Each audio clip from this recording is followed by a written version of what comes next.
जय हिंद दोस्तों, study with Dev channel में आपका स्वागत। दोस्तों, पिछले वीडियो हम न्यायिक समीक्षा के बारे में देख रहे थे। आइए देखते हैं न्यायिक सक्रियता क्या है। न्यायिक सक्रियता,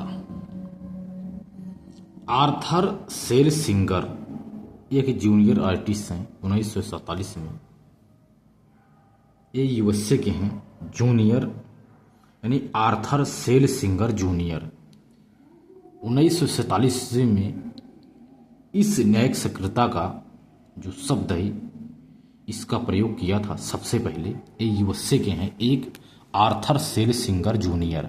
इन्होंने ही न्यायिक सक्रियता शब्दावली का सबसे पहले प्रयोग 1947 ईस्वी में किया था। इसका यदि भारत में विकास देखा जाए न्यायिक सक्रियता का तो 1970 ईस्वी में 1970-80 के मध्य इसका विकास हुआ था न्यायिक सक्रियता का। उस समय थे न्यायमूर्ति पीएन भगवती। इन्हीं को ही इनका जनक कहा जाता है, यानी जनहित याचिका के जो जनक हैं इन्हीं को कहा जाता है। यानी न्यायमूर्ति बीआर कृष्ण आयर, इन दोनों लोग इस न्यायिक सक्रियता से संबंधित हैं। तो न्यायिक सक्रियता यानी शक्ति पृथक्करण का सिद्धांत। शक्ति पृथक्करण का सिद्धांत मॉन्टेग्यू ने दिया था सबसे पहले। शक्ति पृथक्करण का सिद्धांत मॉन्टेग्यू ने दिया था। इन्होंने शक्ति पृथक्करण सिद्धांत के अंतर्गत सरकार के 3 अंग बताए हैं: विधायिका, कार्यपालिका और न्यायपालिका।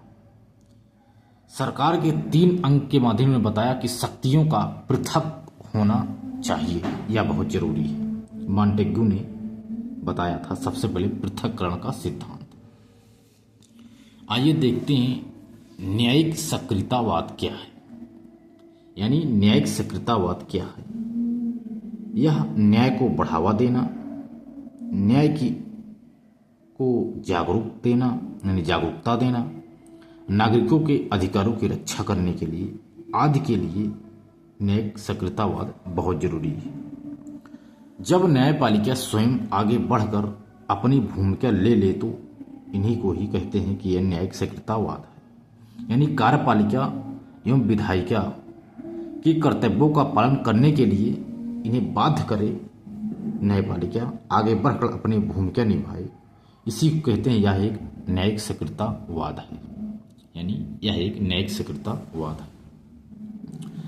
जब न्यायपालिका विधायिका एवं कार्यपालिका के कार्यों में ज्यादा हस्तक्षेप करने लगे तो समझ लो न्यायिक अति सक्रियतावाद है।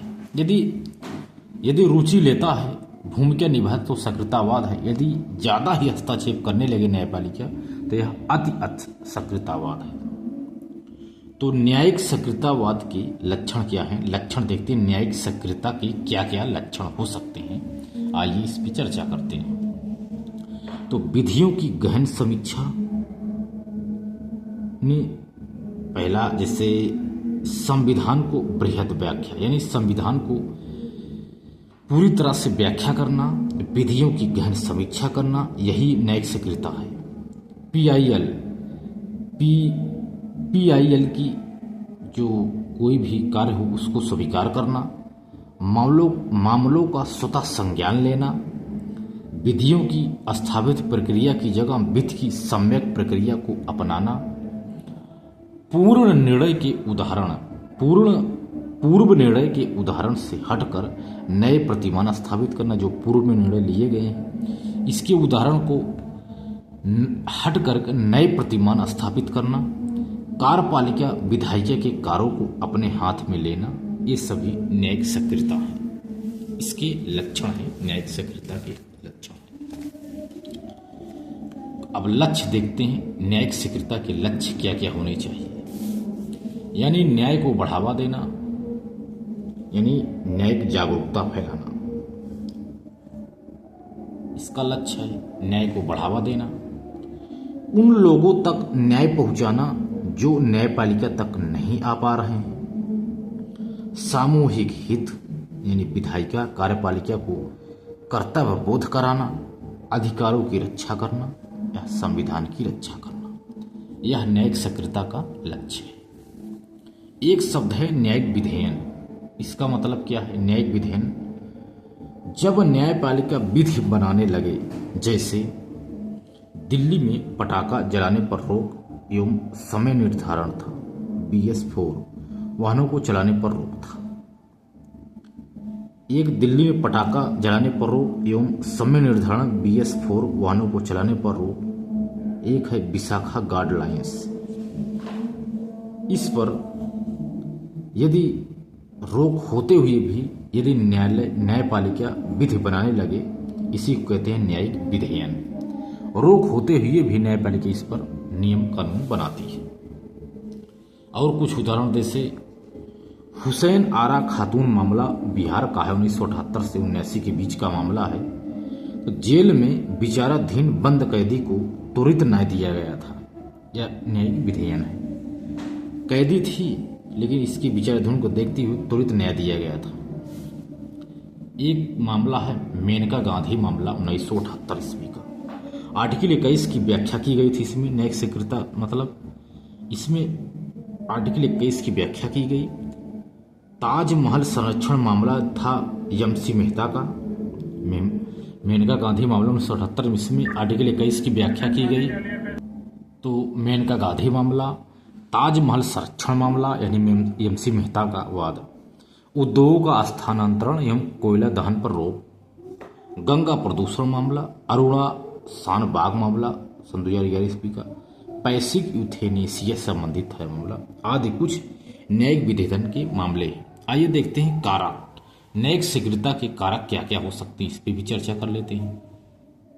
न्याय करने की जिम्मेदारी, उत्तरदायी सरकार का ध्वस्त होना, सत्तारूढ़ दल का राजनीतिक भय के कारण निर्णय न ले पाना, सरकार का अधिनायक वादी होना, विधायी निर्वात होना।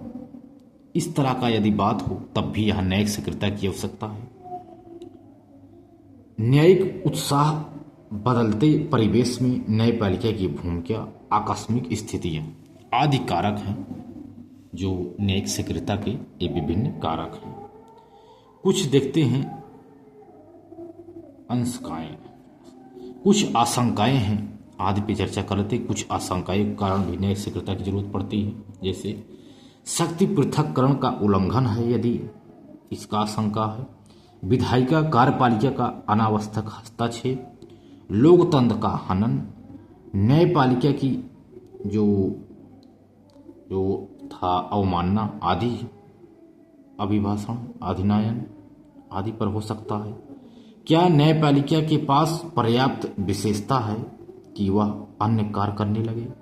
न्यायाधीश स्वयं के गौरवमान के स्वार्थवश ऐसा कर सकते हैं।